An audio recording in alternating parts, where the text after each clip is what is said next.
ప్రభునందు ప్రియమైన సహోదరి సహోదరులారా, మిస్బా పరిచర్య ద్వారా ప్రతి ఉదయకాలమందు దైవ వాక్య సందేశాలను వింటూ వీక్షిస్తున్నటువంటి మా ప్రియబిడలందరికీ నా హృదయపూర్వకమైన శుభాభివందనములు తెలియచేస్తూ ఉన్నాను.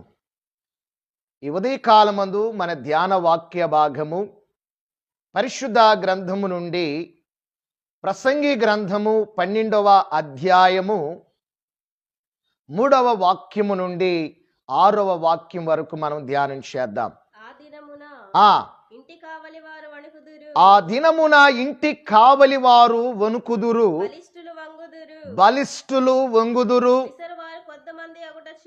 విసిరేవారు కొద్ది మంది అగుట చేత పనిని చాలించుకొందురు, కిటికీలో గుండా చూచువారు కానలేకయుందురు, తిరగటి రాళ్ల యొక్క ధ్వని తగ్గిపోవును, వీధి తలుపులు మూయబడును, పిట్ట యొక్క కోతకు ఒకడు లేచును, సంగీతము చేయు స్త్రీలు నాదము చేయు వారందరును నిశ్శబ్దముగా ఉంచబడుదురు, ఎత్తు చోటలకు భయపడుదురు, మార్గముల యందు భయంకరమైనటివి కనబడును, బాదము వృక్షము పువ్వులు పూయును, మిడతలు బరువుగా ఉండును, బుడ్డ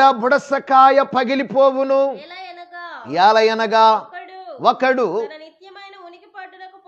తన నిత్యమైన ఉనికి పట్టునకు పోవచ్చు ఉన్నాడు, వాని నిమిత్తము ప్రలాపించువారు వీధులలో తిరుగుదురు, వెండి త్రాసు విడిపోవును, బంగారపు గిన్నె పగిలిపోవును, దార యొద్ద కుండ పగిలిపోవును, బావి యొద్ద చక్రము పడిపోవును.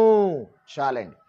ప్రభునందు ప్రియమైన వారలారా, ఈ ఉదయకాల సమయమందు నేను మీకు ధ్యానం చేస్తున్నటువంటి ధ్యాన వాక్యం యొక్క అంశం ఏంటంటే, మరి ప్రసంగి గ్రంథము 12వ అధ్యాయము 3వ వాక్యము నుండి 6వ వాక్యములో ఉన్న మాటలను కొద్ది నిమిషాలు నేను మీకు ధ్యానం చేస్తూ ఉన్నాను.